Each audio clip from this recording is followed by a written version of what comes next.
président de la République compatit à la douleur du peuple français suite aux attentats terroristes de vendredi dernier à Paris. Ibrahim Boubacar Keïta s'est rendu ce matin à l'ambassade de France au Mali pour signer le livre de condoléances. Le Mali et le Maroc renforcent davantage leur coopération économique. Pendant 2 jours, les hommes d'affaires des 2 pays se concertent pour une collaboration plus efficace. Avoir son passeport en 3 jours, c'est bien possible maintenant au Mali et notre équipe de reportage qui est allée voir nous signale que ces résultats sont dus aux nouvelles mesures prises par les autorités. Vous avez choisi le RTM et vous faites bien. Bonsoir à tous et bienvenue dans la grande édition. Je le disais dans les titres, le président de la République a signé cet après-midi le livre de condoléances à l'ambassade de France au Mali. Ce livre a été ouvert à l'occasion des attentats qui ont frappé la capitale française vendredi dernier. Voyons avec Alocénie Touré le contenu du message rédigé par le chef de l'État. Silence pesant dans cette salle de l'ambassade de France où l'on ne pouvait entendre que le crépitement des flashs des photographes. La profondeur de ce silence ne pouvait égaler que la douleur du peuple français, victime d'une série d'attentats sauvages et meurtriers.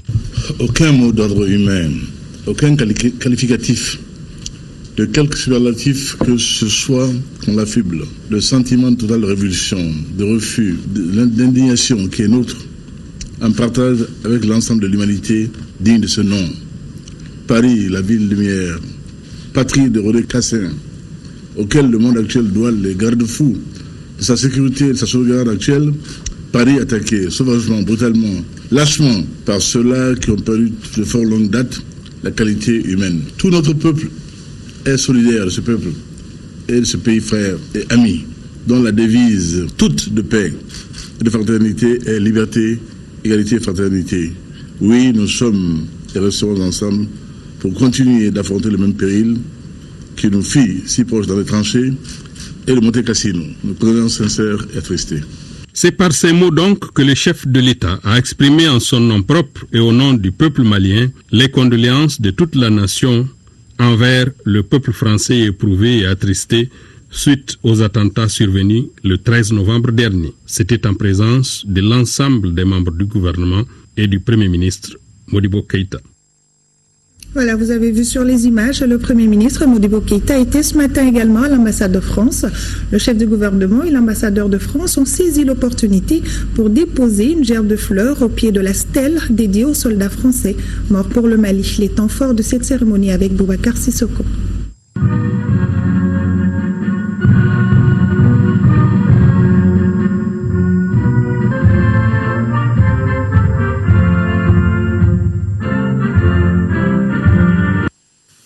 La Marseillaise et l'hymne national du Mali ont retenti. Pour cause, rendre hommage à toutes les victimes des attentats perpétrés à Paris le vendredi dernier. Moment plein d'émotion et de recueillement qui a réuni autorités maliennes, travailleurs de l'ambassade de France et communautés françaises vivant au Mali. Le Premier ministre malien et l'ambassadeur de France au Mali ont déposé une gerbe de fleurs devant la stèle dédiée aux militaires français morts pour le Mali. Une manière de compatir à la douleur du peuple français meurtri par les attentats perpétrés à Paris le vendredi dernier. Une nation amie, un peuple ami vient d'être frappé par la violence, par des actes qui sont aux antipodes de l'humanisme, de la liberté et de la fraternité dont la France est un creuset constant. En cette occasion, nous nous associons à la douleur du peuple de France, qui, comme nous l'avons dit, paye pour son attachement réel aux valeurs républicaines. Le Mali reconnaît à la France la solidarité qu'elle lui a manifestée pendant les heures sombres de son histoire. C'était un devoir pour nous d'être ici, à côté de nos amis français, du peuple français, pour nous associer à cette douleur et prier pour le repos des disparus et prier pour un prompt guérissement pour les blessés. En tout cas, le gouvernement français nous assurons notre solidarité constante. Cette cérémonie témoigne la sympathie, la compassion et le devoir de reconnaissance du peuple malien à l'endroit de celui de France. Je suis dans une période de recueillement, mais en même temps, je souhaite, pour ce message particulier ici à Bamako, remercier l'ensemble des autorités maliennes pour leur témoignage de soutien et de fraternité. Le premier, bien sûr, à avoir réagi, c'est le président de la République. Dès avant-hier, adressé un message de soutien et de solidarité. Il m'a appelé dans les minutes qui ont suivi, donc dès vendredi soir, il m'a appelé également pour me témoigner tout le soutien et toute la solidarité du peuple malien. Et la présence aujourd'hui du Premier ministre et de plusieurs ministres témoigne, je crois, de cette solidarité dans les épreuves entre la France et le Mali. C'est une épreuve que nous traversons. Le Mali a traversé des épreuves. Je crois que nous sommes tous unis, bien sûr, et il faut que nous soyons tous unis pour lutter non seulement contre le terrorisme, mais je dirais contre ce terrorisme barbare d'une nouvelle forme qui n'a pas grand-chose d'humain. Et je crois que c'est le moment pour l'humanité de se serrer les coudes et de faire face courageusement et avec dignité face à ce fléau. Et donc merci aussi, je le dis aussi à titre personnel, merci aussi à tous les Maliens, à tous les Maliennes qui nous ont appelés, qui nous ont adressé leur témoignage de soutien. Vous avez vu qu'aujourd'hui, à cette cérémonie, il y avait aussi beaucoup de Maliens et de Maliennes. Donc merci à tous, frères maliens, de votre solidarité en ces temps difficiles. À titre de rappel, les attentats terroristes ont fait 132 morts et 352 blessés. La cérémonie a été mise à profit pour observer une minute de silence en la mémoire des victimes de la tragédie. Autre chose dans ce 20h, le président de la Cour constitutionnelle a reçu ce matin celui du Haut Conseil des collectivités. La visite du tout nouveau président de cette institution s'inscrit dans le cadre d'une prise de contact et cette visite a permis aux deux personnalités d'échanger sur le fonctionnement des institutions qu'ils dirigent. Pour plus de détails, écoutons Mamadou Satigi Diakité, président du Haut Conseil des collectivités. Il est au micro de Fadema Keita. Ma visite à Madame le Président de la Cour constitutionnelle entre dans la droite ligne de la collaboration entre les institutions. J'ai trouvé opportun qu'après être élu à la tête du Haut Conseil des collectivités, il était nécessaire, sinon indispensable, de prendre contact avec toutes les institutions de la République, collègues conseillers nationaux, pour rencontrer le conseiller de la Cour constitutionnelle, rencontrer madame, nous connaître mutuellement, en tout cas davantage les missions des uns et des autres, et recueillir auprès de madame des conseils, la porte ouverte des institutions de la République, qui a permis à chacun un peu d'expliquer ce que nous faisons, qui a permis un peu d'expliquer aux Maliens ce que chacune des institutions est en train de faire, et qui, à partir de derrière laquelle porte ouverte, nous nous sommes engagés désormais à créer en tout cas une conférence des institutions de la République, donc pour mieux en tout cas collaborer, pour mieux travailler dans l'intérêt supérieur du peuple malien. Le ministre de l'économie numérique, de l'information et de la communication, porte-parole du gouvernement, a rencontré cet après-midi les chargés de communication des différents départements ministériels de la présidence de la République et le responsable de la cité administrative.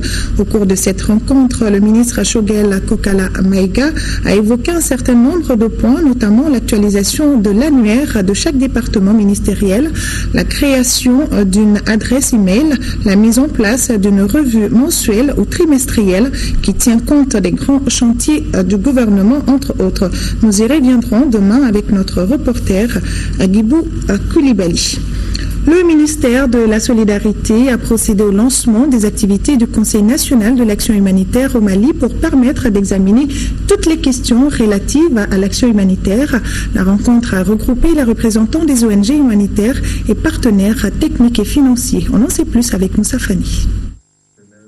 C'est pour mieux coordonner les actions humanitaires que le département en charge de la solidarité a mis en place le Conseil national de l'humanitaire au Mali. Cet organe est chargé d'assurer la synergie entre les actions du gouvernement et celles des partenaires. Le conseil en question a également pour mission de fédérer les efforts et les initiatives de mobilisation des ressources.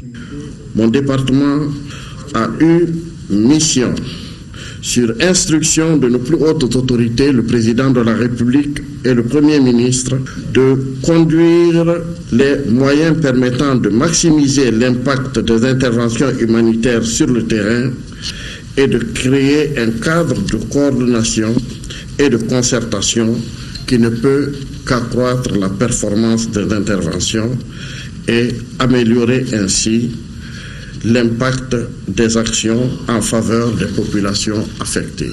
Il apparaît utile qu'un organe chargé de veiller à la bonne pratique des principes et du code de conduite de l'action humanitaire soit mis en place pour une meilleure coordination de toutes les actions humanitaires en République du Mali.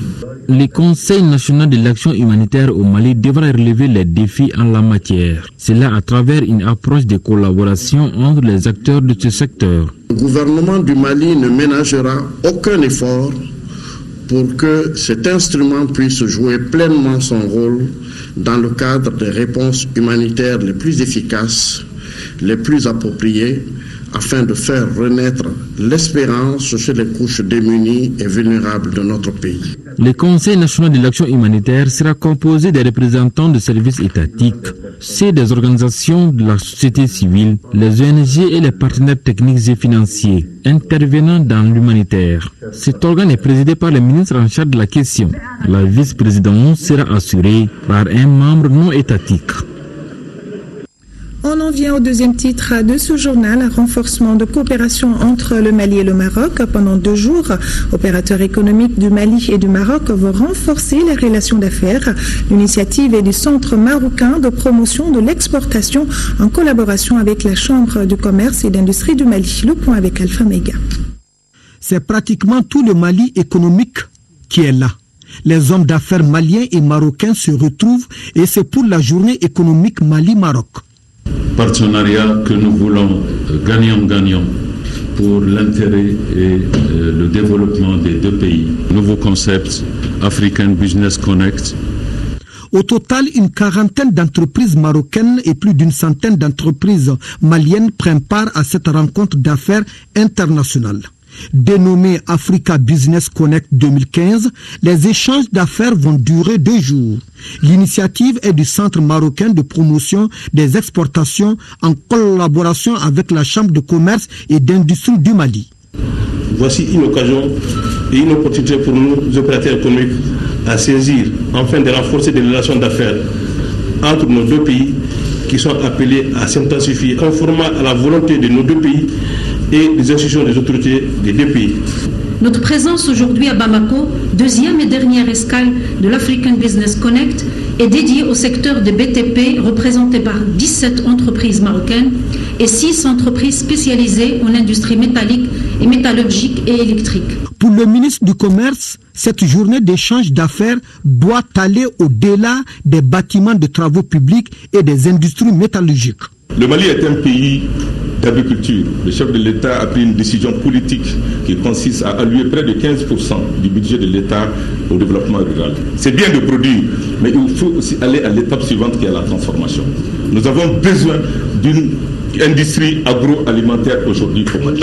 Le Mali est assez attractif, nous attendons seulement les investisseurs. En clair, il s'agit là d'une politique volontariste entre le Mali et le Maroc. Le souverain avait eu l'occasion de développer les arguments de cette approche dans son discours prononcé en septembre 2013 au stade du 26 mars à Bamako, le jour de l'investiture du président Ibrahim Boubacar Keïta. Ce plaidoyer a été réaffirmé en d'autres occasions et lieux, notamment lors du sommet Afrique-Inde. Je voudrais dire aux entreprises marocaines que le retour à la normalité se consolide au Mali et que les pouvoirs publics maliens déploient d'énormes efforts qui visent à améliorer le climat des affaires. Auparavant, il a été procédé à une signature de convention entre le Centre marocain de promotion des exportations et l'Agence de promotion de l'investissement au Mali. Et ce communiqué, le Mouvement national des femmes URD félicite et remercie le gouvernement et les députés pour l'adoption de la loi sur le quota de 30% des femmes dans les postes électifs et nominatifs. Au Mali, c'est désormais possible d'avoir son passeport en seulement 3 jours. C'est l'un des résultats des nouvelles mesures prises par les autorités pour rendre fluide l'obtention de cette pièce précieuse. Le constat a été fait par notre équipe de reportage dirigée par Mohamed Ould-Mamouni. Dans la cour de la Direction générale de la police nationale, les demandeurs de passeport récupèrent leurs pièces. Le passeport, dont l'accès était devenu la croix et la bannière, est désormais accessible et dans un délai record de 3 jours seulement. Moi, je n'ai pas eu de difficulté. Par la grâce de Dieu, il nous a donné 3 jours seulement. Quand on est venu, vraiment, Dieu merci, on a eu. J'ai pas eu de difficultés majeures. En 3 jours, j'ai eu mon passeport. C'est vraiment bien maintenant. Non, je n'ai pas eu de difficultés. Je suis très très content. Donc vous n'avez pas eu de difficultés majeures? Je n'ai pas eu de difficultés. La nouvelle mesure pour l'acquisition du passeport aux Maliens, nous avons eu des instructions de notre plus haute autorité de faire en sorte qu'il n'y ait plus de problème de passeport en République du Mali. Aujourd'hui, je le dis à haute et intelligible voix, celui qui a besoin d'un passeport à 3 jours francs. 3 jours francs pour avoir le passeport. Le respect de cette mesure découle des consignes des plus hautes autorités. De nos jours, la direction de la police des frontières ne dispose plus sur la table du dossier en souffrance. À la date d'aujourd'hui, nous sommes à instance 0. Et au niveau de la portion centrale, c'est-à-dire les dossiers qui sont déposés au niveau de la direction de la police des frontières et les dossiers émanant des représentations diplomatiques et consulaires. Nous n'avons absolument rien comme dossier. Tous les dossiers ont été traités. De septembre à ce mi-novembre, la direction de la police des frontières a délivré plus de 31 900 passeports. Ses responsables rassurent que le délai de 3 jours sera maintenu. Et également ce communiqué, le ministre des Affaires religieuses et du culte, sur la base de la délibération de la Commission nationale d'observation de la Lune chargée de la fixation des dates officielles des fêtes musulmanes et du début du mois de Ramadan, a l'honneur d'informer la communauté musulmane du Mali que le croissant lunaire Safar Oudoma Makono n'a pas été aperçu dans notre pays à la date du jeudi 12 novembre 2015. En conséquence, le mois lunaire Safar Oudoma Makono a débuté au Mali le samedi 14 novembre 2015 sur toute l'étendue du territoire national. Le ministre des Affaires religieuses et du culte a fait un déplacement sur Kita pour voir l'état d'avancement de l'organisation du pèlerinage catholique dans cette localité, un pèlerinage qui doit se dérouler dans 4 jours. Compte rendu Isaac Chino.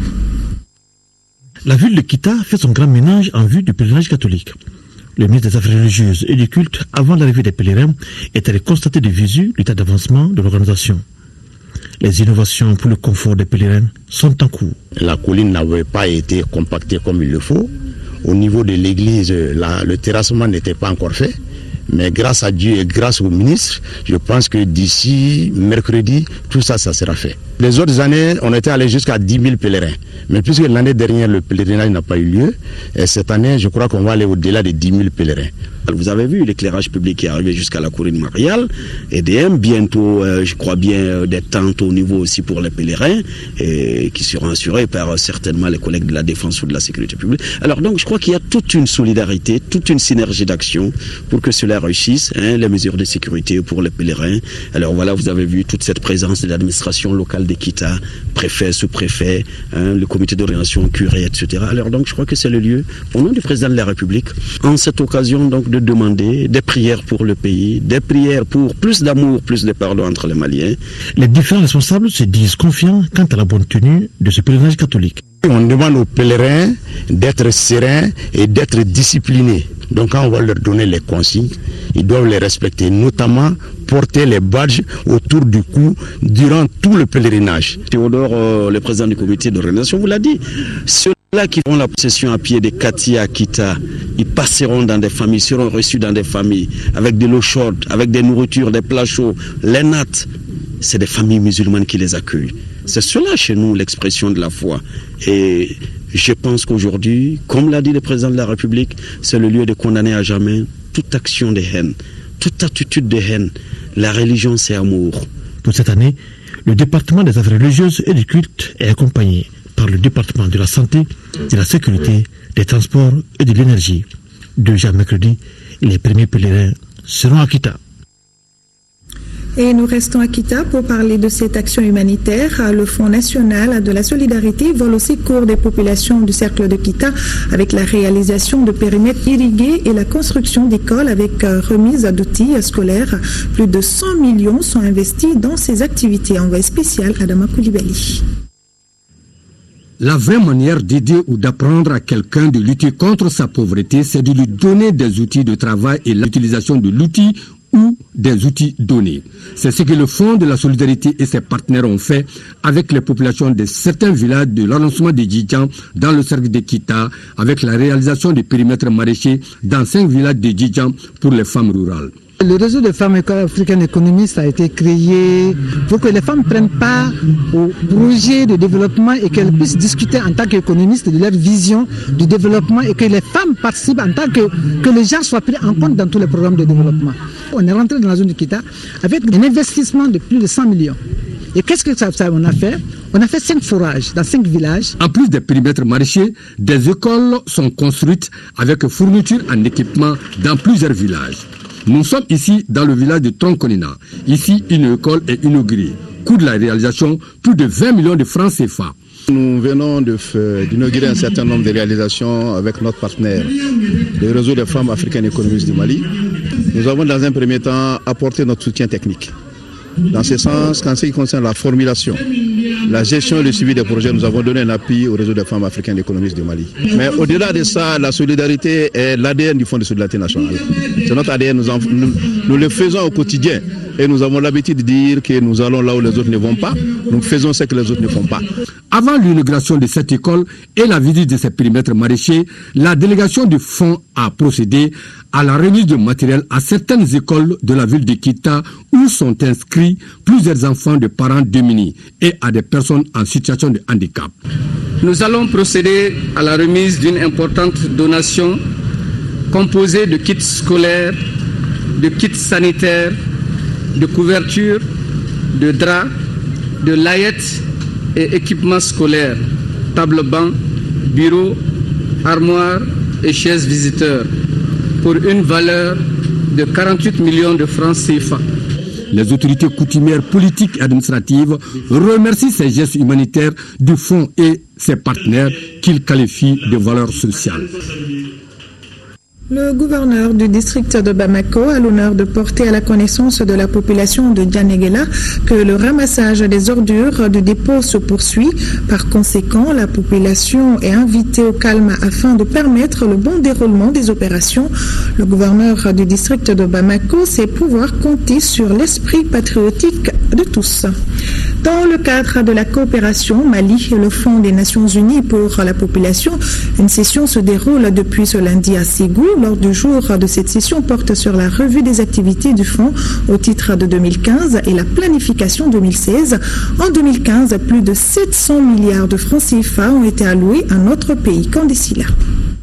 De 368 décès sur 100 000 naissances vivantes, 59% des femmes accouchent sans assistance du personnel sanitaire. Entre 2008 et 2012, le nombre de cas de fistule obstétricale est passé de 102 cas à 645. Le décor des assises de Ségou est ainsi platé pour déterminer les objectifs, les orientations et les stratégies nécessaires pour 2016. Nous nous attendons vraiment à ce que les partenaires également se mettent au même niveau et puissent également remplir leurs devoirs et leurs responsabilités. Et au niveau du UNFP, nous ferons de même. En ouvrant les débats de cette session, le secrétaire général du ministère de la Coopération internationale et de l'intégration africaine n'a pas manqué de souligner la pertinence des assises de Ségou, tout en saluant la coopération entre le Mali et le Fonds des Nations Unies pour la population. Il y a une très grande satisfaction de ce qui s'est déroulé là et je suis persuadé qu'à l'avenir, nous allons continuer à renforcer ces relations parce qu'il y a quand même de nouveaux défis en ce qui concerne en particulier l'accord de paix. À l'issue des travaux, un cadre de suivi, une feuille de route et un plan d'action seront définis avec la signature de mise à disposition des avances de fonds pour 2016. Actualité régionale toujours, et nous nous rendons à Koulikoro pour parler de la visite du commandant du corps européen au centre d'instruction Boubacar Sadassi, et c'était pour contrôler la tâche confiée aux soldats du corps européen dans le cadre de la formation de nos militaires. Depuis Koulikoro, Brahima Koni. Le général espagnol commandant le corps européen à bord d'un hélicoptère foule les sols koulikorois pour la première fois. Alfredo Ramirez Fernández vient voir l'EITM à l'œuvre et s'enquérir de la contribution des soldats du corps européen dans la formation de nos militaires. Vous connaissez bien qu'ici, c'est l'Eurocorps qui est déployé maintenant. Alors, je suis le général commandant de l'Eurocorps, j'habite à Strasbourg, mais l'Eurocorps est déployé ici. Je viens connaître des premiers mains les informations concernant l'Eurocorps. De venir ici et constater qu'est-ce qui arrive ici. Mais je suis très content de ce que je regarde avec cette visite parce que tout va bien, je ne trouve pas aucun problème. Je suis très heureux que mon chef de Strasbourg, où je travaille normalement, nous rend visite ici parce que le corps européen, nous avons beaucoup de gens intégrés dans l'AUTM actuellement et c'est pourquoi il voulait se renseigner qu'est-ce qu'on fait ici. Au centre d'instruction Boubacar Sadassi de Koulikoro, les honneurs ont été rendus au général espagnol par la 323e compagnie de support de Koulikoro. Le corps européen peut apporter son expertise à l'Union européenne dans le cadre du renforcement de nos capacités. Ce corps européen est présent au sein de l'UITM et ce corps européen travaille avec cette brigade-là. Le corps européen est une ramification de l'Union européenne. Il est acquis pour la cause de la restructuration de l'armée malienne. À Sikasso, projection de films et témoignages sur la vie du père de l'indépendance du Mali ont mis fin aux activités commémoratives du centenaire du président Modibo Keïta. Plus de détails avec Dauda Diakité. Par cette initiative, la Commission nationale d'organisation des festivités du centenaire du président Modibo Keïta concrétise la volonté du président Ibrahim Boubacar Keïta de rendre un hommage mérité à l'illustre homme d'État, charismatique et nationaliste convaincu que fut le président Modibo Keïta. Et le choix de Sikasso est loin d'être fortuit. Son séjour ici à Sikasso a affermi les armes qui lui ont permis de construire une république du Mali indépendante et résolument engagée avec foi sur les sentiers de l'honneur, de la dignité africaine, restaurée et consolidée. L'occasion était bonne pour la représentation locale de la famille politique de Modibo Keïta de faire un rappel historique du passage de l'homme à Sikasso. Puisque son histoire est indissociable à l'histoire du Mali, nous convoquons alors l'histoire. Notre histoire tout court. La mort n'est pas la pire chose qui puisse arriver aux hommes, car tous les hommes sont mortels. Ce qui est pire, c'est de voir disparaître un grand homme dans l'oubli collectif de la nation. Le film documentaire d'une vingtaine de minutes projeté à l'intention des jeunes scolaires, accompagné par les autorités politico-administratives et les quelques anciens compagnons, est un condensé des grands événements qui ont marqué la vie de l'illustre homme d'État. Modibo Keïta s'est distingué sur tous les chantiers devant aboutir à l'unité nationale et à celle de l'Afrique. La création de l'éphémère fédération du Mali s'inscrivait dans cette logique de construction d'une Afrique unifiée, forte et décomplexée au rendez-vous des autres nations. Les témoignages des quelques anciens compagnons sur les qualités du père de l'indépendance et la prestation des artistes sont venus renforcer la connaissance des jeunes sur l'histoire de l'homme et de leur pays, le Mali. À Gao, évaluation du bilan des engagements pris au forum de réconciliation de Fafa. Ce cadre d'échange tenu en décembre 2014 entre les communautés de Ouattaguna et de Tessit dans le cercle d'Ansongo avait fait 5 recommandations majeures allant dans le sens de la paix et de la sécurité. Les précisions avec Drissa Kone. Au sortir du forum de Fafa le 24 décembre 2014, les communautés des communes de Ouatagouna et de Tessit avaient pris 5 engagements. La libre circulation des personnes et de leurs biens, le traquage des individus qui se livreraient au banditisme, comment les communautés allaient se livrer par rapport justement au dialogue social pour créer une certaine symbiose par rapport au retour de la paix. Après une année de mise en œuvre de ces engagements pris, les acteurs engagés dans le processus ont sillonné durant 4 jours les 2 communes pour évaluer les résultats. Vraiment, les choses ont changé. Si, par le temps, les gens avaient peur de se déplacer pour aller en brousse, ou bien quitter la brousse pour venir au bord du fleuve, aujourd'hui, vraiment, nous nous déplaçons comme nous entendons, aller quand on veut et où nous voulons. Il n'y a plus de barrière entre nous et le fleuve. Depuis qu'il y a eu le forum de Fafa, les gens erraient, ils partaient à Fafa, ils partaient à Horara, ils faisaient ces foires-là. Donc ça, c'est déjà quelque chose. Ainsi, les communautés de Tessit et de Ouatagouna qui s'accusaient mutuellement des actes de banditisme ont fait la paix entre elles. Aujourd'hui, règne la paix et la quiétude dans ces localités de la région de Gao qui font frontière avec le Niger et le Burkina Faso. Pour renforcer cet acquis, les soldats de la paix du consortium GREP et TASAG ont demandé aux populations de s'engager davantage pour la mise en œuvre de l'accord pour la paix et la réconciliation issu du processus d'Alger. Maintenant que la paix est acquise en partie, même s'il y a des choses à renforcer, il faut la construire. Et l'accord d'Alger, à mon avis, constitue un des instruments privilégiés pour la construction de la paix. Avec ce vivre ensemble et retrouver, les communautés aspirent au retour des services sociaux de base pour amorcer le développement de leur localité. Toutes ces activités ont été réalisées grâce à un appui financier de l'aide de l'église norvégienne AEN. Les forces alternatives pour le renouveau et l'émergence Phare Ankawili de Mopti ont tenu leur première convention régionale du parti Phare de Mopti. Les travaux ont porté sur les préoccupations du parti, entre autres. Cette convention régionale était placée sous la présidence de Modibo Sidibé, président du parti Phare Ankawili. Jules Sambou-Sissoko. Les forces alternatives pour le renouveau et l'émergence ont bien fait virer la Venise malienne ce samedi à la faveur de leur première convention régionale et la première des phares Ankawili du Mali. Cette rencontre politique a mobilisé délégués des sections des 8 de la 5e région et cadres du parti, avec à leur tête le président Modibo Sidibé. L'épicentre de cette convention porte sur la vie du parti phare. Notre parti est à l'image de ce que vous avez remarqué ici à Mopti. Et nous allons faire notre convention nationale vers le 15 décembre à Bamako. Et c'est peut-être à Dieu, je pense qu'on verra à cette occasion que la dynamique des phares, telle qu'on le sent ici, est une dynamique nationale.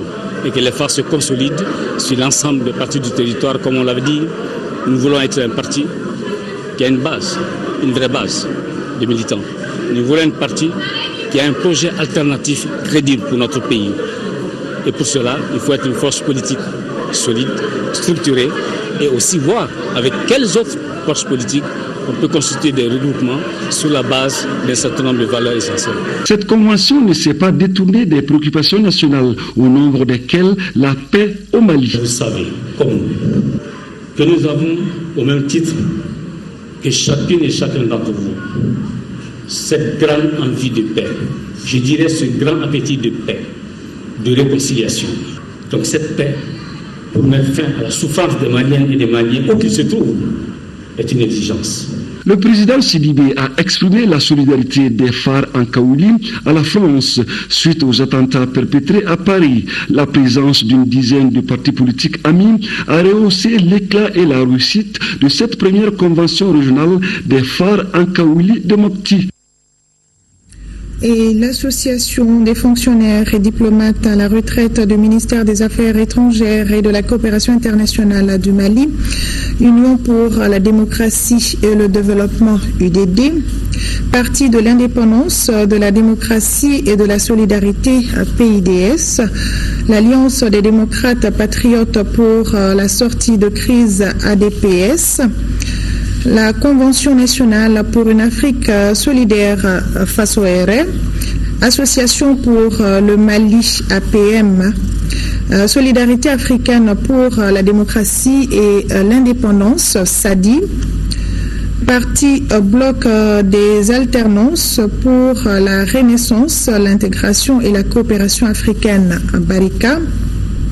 Également l'association de la cellule des sans-voix, cadre de concertation des femmes des partis politiques, Alliance pour le Mali APM Maliko et le parti Yelema Le Changement ont appris avec consternation les attentats survenus à Paris le vendredi 13 novembre 2015, faisant plusieurs morts et plusieurs blessés, présentent leurs condoléances attristées aux familles des victimes et souhaitent un prompt rétablissement aux blessés.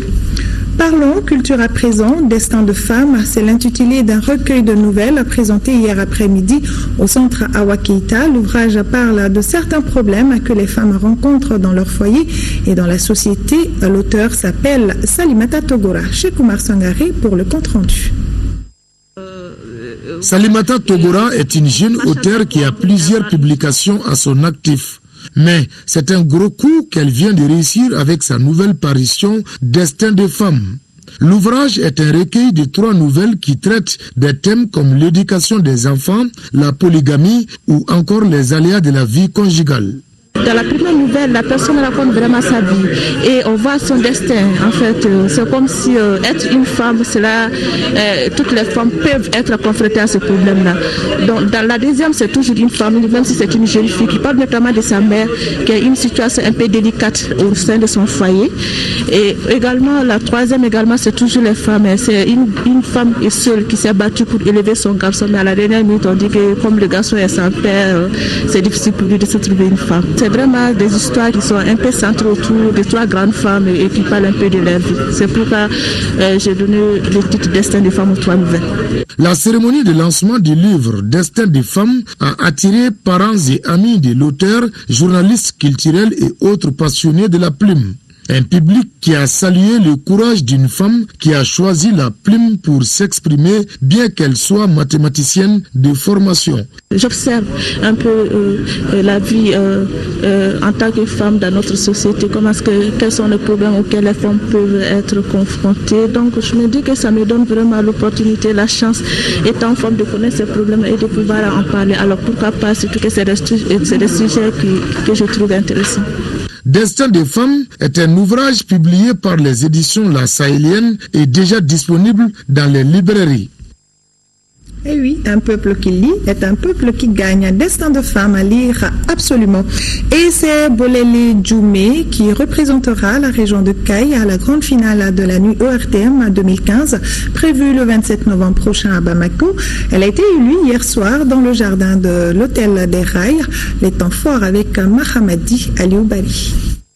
L'édition 2015 de la nuit ORTM a tenu toutes ses promesses à l'hôtel du Rail de Caille. Devant un grand public, les 6 postulantes ont fait 3 passages respectivement en uniforme, tenue traditionnelle et robe de soirée. Les postulantes ont toutes expliqué les valeurs de la paix et invité les forces vives de la région de Caille et celles du Mali entier à se mobiliser pour la cohésion sociale et la réconciliation. Au finish, c'est Bolel Djoum du lycée Baïdikan, 18 ans, qui a été élu Miss ORTM Caille édition 2015. Elle a comme première dauphine Fanta Traoré, deuxième dauphine Lalaïsa Sissé. La Miss a gagné une moto Jakarta et les dauphines ont reçu plusieurs cadeaux. Je suis très contente. Je remercie ma famille ainsi que mes amis qui m'ont tant soutenu pour venir m'inscrire à cette émission Miss ORTM 2015. Le plus important d'abord, c'est le message véhiculé par les charmantes demoiselles. Tout a été mis en œuvre pour vraiment attirer les Maliens vers un climat social apaisé. Et je profite de ce micro pour remercier le comité syndical de l'ORTM pour avoir organisé cette édition 2015 et d'avoir associé également la soutènement à cet événement. Cette soirée riche en couleurs, animée par Crazy Boy, et l'orchestre régional a été hautement apprécié par les autorités administratives, politiques et les partenaires de l'ORTM. La cérémonie s'est bien déroulée dans le calme, dans la sérénité. Et je pense que le jury aussi a fait un travail objectif. La Miss Bolel Djoum est désormais le porte-flambeau de la première région pour la phase finale à Bamako. Et à Gao, c'est mademoiselle Foudoukou François Damien qui a été élue Miss de la 7e région. Le thème retenu pour cette édition 2015 est naturellement paix et réconciliation de Gao. Boubacar Babletouri. Elles étaient au nombre de 9 postulantes à se présenter à ces concours de beauté. Au finish, c'est mademoiselle Foudoukou François Damien qui a été désignée la plus belle fille de la région par le jury. Elle est suivie par Jamilatou Walet Hana, première dauphine, et Aminata Sidi Mohamed, deuxième dauphine. Placée sous le signe de la paix et de la réconciliation, cette soirée culturelle a permis aux demoiselles de produire des messages en faveur de la paix et de la cohésion sociale. La paix est le chemin pour nous amener à la réconciliation nationale et à la réussite de la cohésion tant recherchée par nos différents peuples du Mali, unis par le lien du sang et par la solidarité sociale. Les temps forts de la soirée ont été le défilé des candidats avec dans un premier temps le pagne, dans un second temps les tenues traditionnelles et enfin les robes de soirée. Pour joindre l'utile à l'agréable, les artistes comme le groupe Amanar de Kidal, l'orchestre régional de Gao et une pléiade d'artistes locaux ont tenu le public en haleine. À côté de la gaieté et de la réjouissance que cette soirée peut procurer à tout un chacun, il y a l'esprit du vivre ensemble et du pardon. Cette soirée, elle a atteint toutes les limites. Tous les espoirs qu'on avait placés en cette soirée, à mon avis, je crois que la réussite, elle est là. En guise de récompense, l'élu et ses dauphines ont respectivement reçu une moto Jakarta plus la somme de 100 000 francs, 200 000 et 150 000 francs CFA. Le prix de l'éloquence offert par le directeur de la station régionale de l'ORTM a été attribué à la reine de la soirée. Les autres postulantes ont également reçu chacune 50 000 francs CFA comme prix de consolation. Vivement l'édition 2015. Sport, les Aigles du Mali jouent demain contre les Zèbres de Botswana en match de retour du deuxième tour éliminatoire de la Coupe du Monde 2018. Battus 2 buts à 1 samedi, les Aigles se doivent de gagner pour la qualification à la phase de groupe. Ils sont confiants pour remporter cette victoire demain. Écoutons le milieu de terrain Sambasso et le sélectionneur national Alain Giresse au micro de Khalifa Namatraouri. On avait tout mis en place pour remporter ce match aller. C'est vrai qu'on a été surpris par des Botswanais qui nous ont marqué très rapidement dans le match. Mais après, on avait fait une bonne deuxième mi-temps. Il faut continuer sur notre lancée sur la deuxième mi-temps qu'on a fait au Botswana. Il faut rééditer ça et faire mieux pour remporter ce match à domicile. Le groupe déçu, c'est normal, mais bon, on s'est vite relevé la tête parce que c'est pas fini. Il y a un match à notre domicile, devant nos publics, devant nos supporters. Et on sait tous ce qu'on est capable de faire ici à Bamako. On est tous confiants et on sait qu'on va se qualifier, Inch'Allah, demain. Le football a besoin de supporters, a besoin de tout le peuple malien pour être derrière nous. Parce que à domicile, si on a tout ça, les Botswanais n'auront pas beaucoup de chance pour nous battre. Donc tout ce que je dis, c'est que de venir nous supporter massivement et de croire en nous parce que on va tout faire demain pour gagner. On va l'aborder en connaissant ce qu'il y a à faire, c'est-à-dire qu'il faut gagner. Le minimum, c'est de marquer un but et ne pas en prendre. Voilà, ça c'est le minimum. Donc à nous de gérer ce genre de match. D'abord parce qu'on doit le faire, on doit le jouer, parce que l'équipe de Botswana va attendre, va rien faire que sinon défendre ce but d'avance. Voilà, on connaît ces conditions et avec une lucidité pour préserver notre but sur leur possibilité offensive. Ça va, tout le monde est là, on est revenu dans le voyage, il faut récupérer, il y a peu de temps.